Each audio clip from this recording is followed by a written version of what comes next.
So for trach care, you're going to do your before, during, and after procedures. You need to make sure you have good body mechanics, provide privacy, attend to safety precautions, raise the bed up to my level, perform the procedure according to agency policy, identify the client by two identifiers, his wristband, his name and date of birth, and look in his chart. For trach care, we are going to start by washing our hands and putting on just regular gloves. We're going to go to Mr. Trachey. Now that I have put on my non-sterile gloves, I'll make sure I'm going to discard all of his old stuff. I already did that, and I already put down my absorbent pad for when I start. After you take all of the soiled stuff, you want to put it in whatever waste bag is according to your agency policy. It's usually a red bag or just a regular trash receptacle. After that, you're going to make sure if it's a reusable cannula or if it's a disposable one. If it's a disposable cannula, you're just going to take it out and you're going to put some sterile saline in the two little container slots. And then you're going to either wash it or throw it away according to agency policy on it. This is not a reusable one, so I am just going to go ahead and open my packet. This is a reusable one, so I'm just going to go ahead and open my packet. All right. Again, there are dogs, cats, and a ceiling fan all on, so you may see one or the other, or things may happen.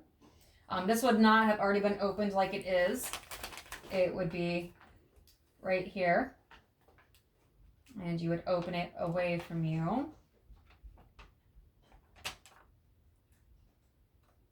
You're going to make sure you get your sterile gloves out. Moose, get out of there.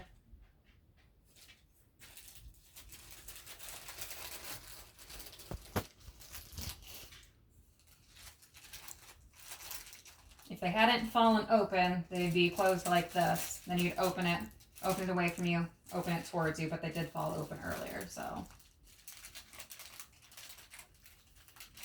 You're gonna, hopefully it stays down, then you're gonna grab your glove.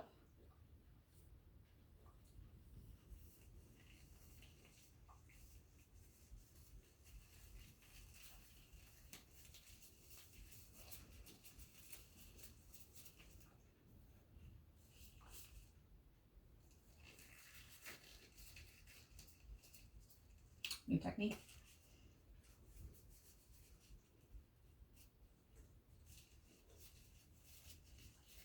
My goodness, these are stuck together today. We are having difficulties. Okay. All right, next I'm going to take out a few things. This would also be your reabsorbent pad. I already have one on, so I don't need this. I would just toss this into the trash receptacle. Make sure you get your twill tape out. You want to get your pre-cut out as well.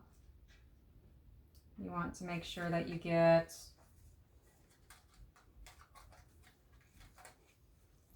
one of your 4x4s out.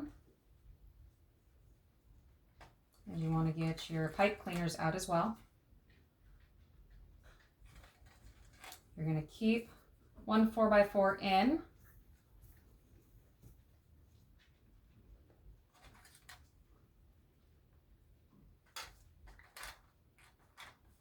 And keep your cleaner in.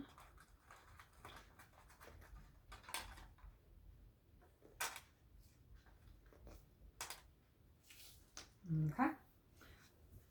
So now you'd go ahead and you would pour in your sterile saline or your 50-50. We're going to pretend that this is both the normal saline, the sterile saline, and the 50-50. Right now it's just the hydrogen peroxide, so I would get it and 50 in there. This is now sterile saline, so another 50 in there, and then sterile saline and sterile saline. This would already be uncapped. We're pretending I just recapped it. All right, then we're going back to Mr. Trachey. Mr. Dummy, Mr. Trachey. All right, now that we're at Mr. Trachey, again, we are going to have our garbage receptacle or red bag near us if need be. I've already got my sterile gloves on, so I am going to then make sure that the patient is receiving oxygen. If he's on a vent, you need to press the 100% button so that way he gets hyperoxygenated. If he's not on a vent, you need to make sure he's got either some kind of cannula near him to where he can still breathe through, or you're going to have respiratory therapy with you as well. You're then going to, if it's a disposable one, you're going to unlock it, remove it, and then dispose of it according to their agency policy. You're going to make sure that the dominant hand stays sterile at all times. So I am going to take it out with my non-dominant hand, and that is it for the non-reusable one. For the reusable one, it's pretty much almost the same thing, except you don't throw it away. So I'm going to take it out with my non-dominant hand because that is my soiled hand. You're going to take it out of trachea. All right, you're going to put it in a 50-50 first, making sure that you start at the top, work your way down.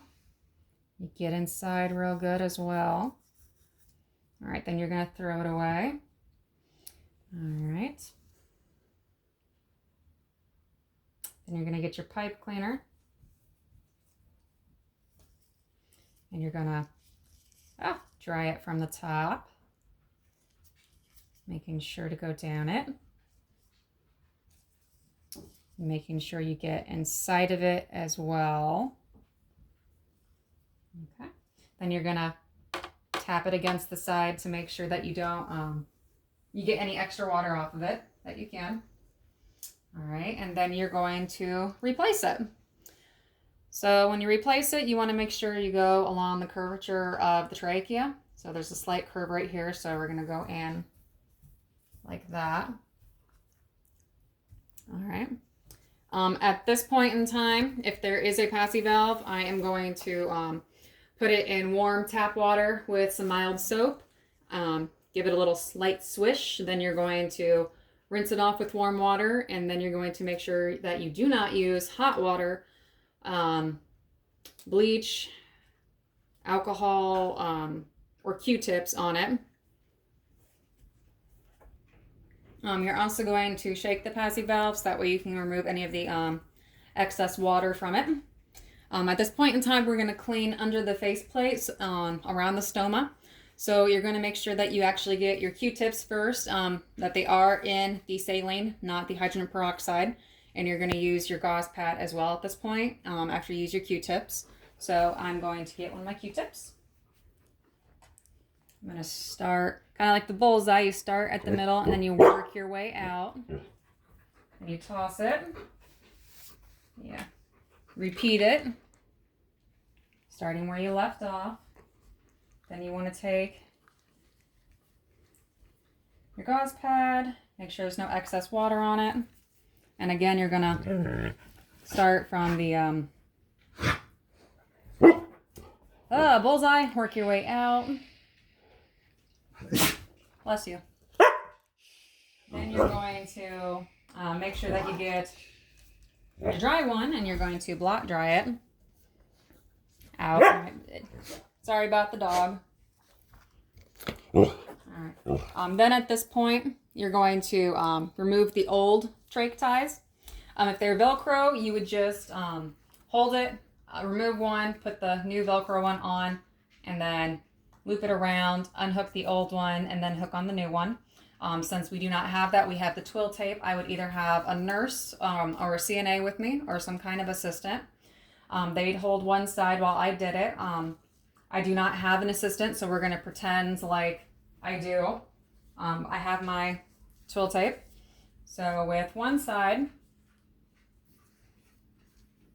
I would hold it, I would untie it, and then I would retie the new one on. Make sure to loop it around, untie it from this side, and then retie it. All right, you want to make sure it's not too tight and not too loose. And then once you have that done, you want to take your pre-cut and you want to put it under. All right, and after you've done that, you want to make sure that you take off your gloves, that you dispose of everything according to agency policy, that you provide mouth care, and that you reposition him as he either wants to or as is ordered, and that is Trach care.